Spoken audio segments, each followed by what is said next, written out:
epic drop today talking about Archie Sonic versus Son Goku and who would truly win.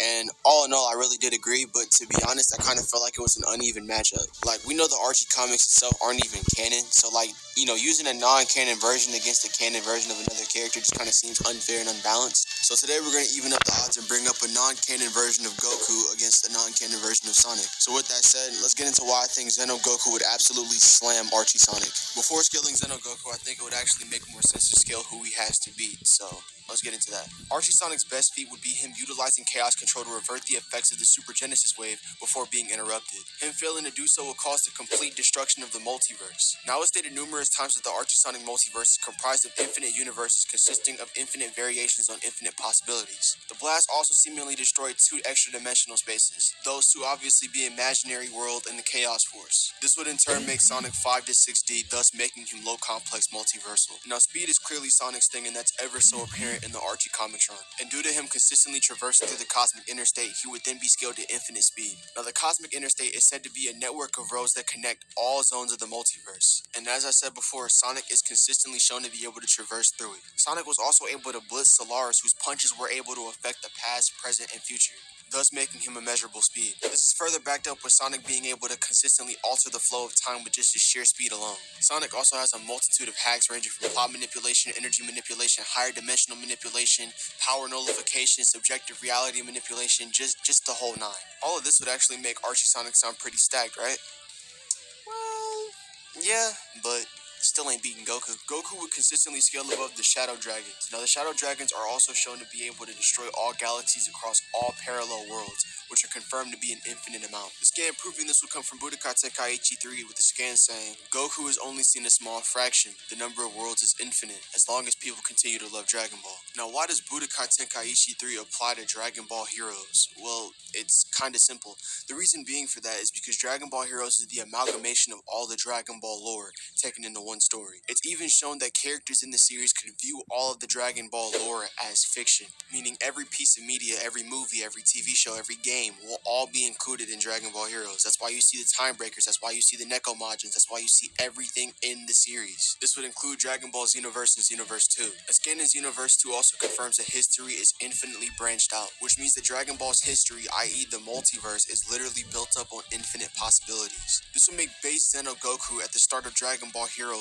Multiversal Plus. Now, things ramp up even more when Goku gets introduced to a foe named Demigra. Base Xeno Goku is shown to be relative to Demigra, who is relative to his past self who absorbed Toki Toki, which would in turn give him control over all of space and all of time, as well as the ability to create all dimensions, including the ones without space and time. Dragon Ball Heroes also holds multiple super dimensions as well, thus making the Dragon Ball Heroes multiverse 5 to 6D. Now, for those who don't know, the main character of Dragon Ball Heroes is a character by the name of Beat. Now, Beat lives in a world where all of the Dragon Ball Heroes lore is essentially fiction. This will make Beat's world completely transcendent to all of the Dragon Ball Heroes multiverse, which would in turn make Beat's world 7D. Now, a character by the name of Mecha is stated to be a threat to all of the Dragon Ball Heroes worlds, including Beat's world. I say it includes Beat's world because the character who makes this statement, Trunks, is fully aware of Beat's world and says that everything will be destroyed by Mecha. But instead of destroying everything, he decides to absorb everything. Xeno Goku would then be above as he's able to fight Super Few and make him frustrated. To further prove the fact that Few is stronger than Mecha Brewer, Few is stated to be the strongest Dragon Ball villain in all of history. Xeno Goku is easily shown to be above Few as the story goes on because he's able to go up against Demigra in base. Demigra borderline points out that he wants to erase all of history, all of creation, all of time. Xeno Goku would then scale above Demigra some more by going up against a villain by the name of Camel. Camel is easily light years ahead of Demigra with just his presence alone being able to destroy all of creation.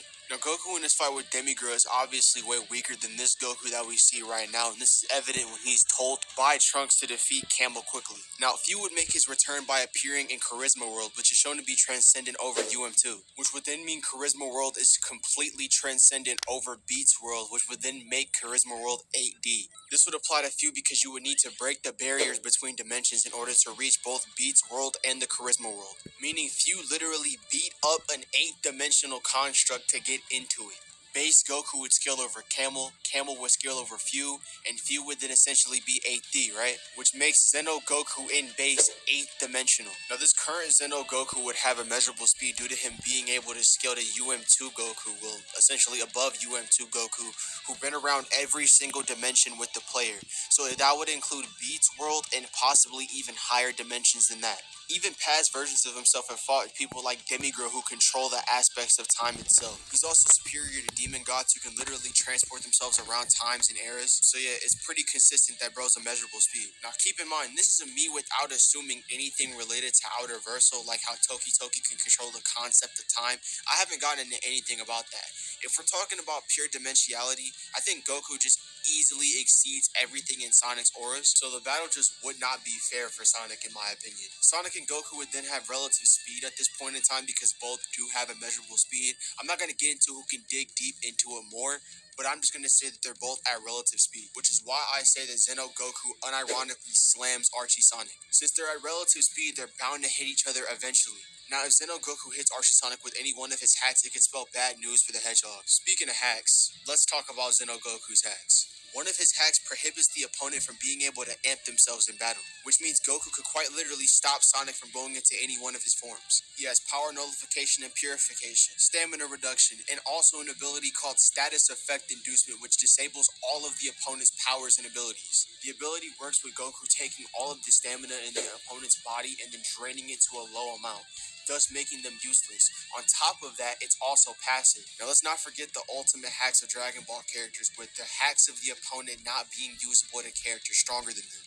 which by proxy makes Goku stronger than existence erasure on an 8th dimensional level. Because of this, Goku has resistance to existence erasure on an 8th dimensional level and matter manipulation on an atomic level because of his ability to withstand the Revenge Death Ball. Goku can also steal the statistics of his opponent and use it to amp his own. He has things like self-sustenance, so that way he can't just be dragged out to space or dragged out of time so he can die. Also, probability manipulation and a resistance to it. And this is all before I even mention the Key Sword. Now, the Key Sword is an object only usable to characters who are of the level of Metricobora and above. Characters with this sword can passively nullify any and all powers that come even close to it. Characters with the Key Sword are also given high regenerative abilities. Not even Demigir's existence erasure ability was enough to stop the regeneration process of the Key Sword. Demigir even wished for the power of light to fight off the Key Sword's power and still was not enough to stop the regeneration. Now, Xeno Goku could do a lot to win this fight. He could easily lock up any one of Sonic's abilities with the Key Sword. So all in all, my question is, what do you see Archie Sonic doing to Goku at any means here? He's not faster than him, so then Goku would be able to hit him the same way that Sonic would be able to hit Goku.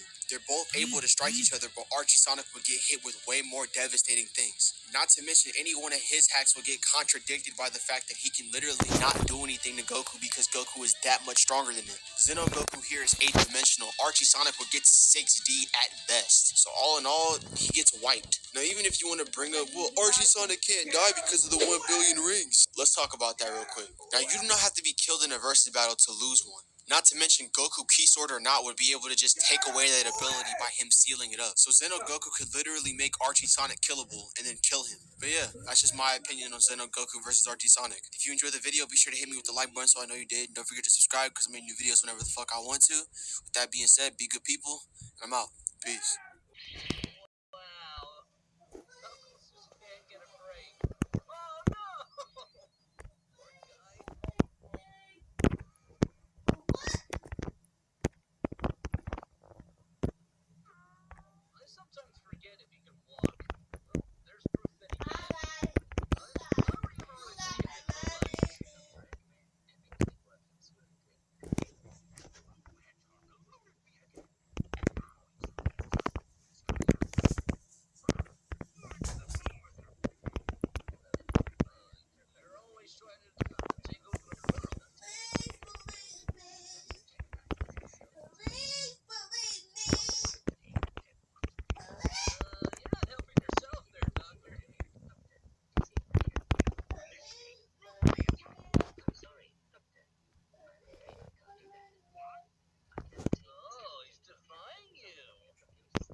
alright?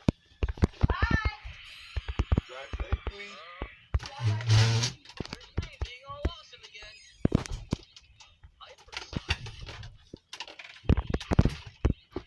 This allows me to breathe in space, apparently.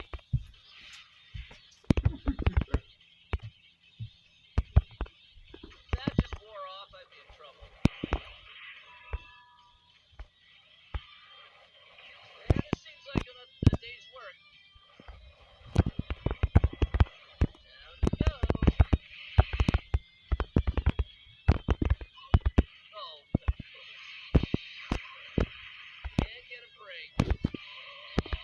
Yeah, I'm so sorry for the poor dude. No, my little buddy! Oh! Wow, I have a one-track mind right now. Land on the plumber, land on the plumber. Yeah!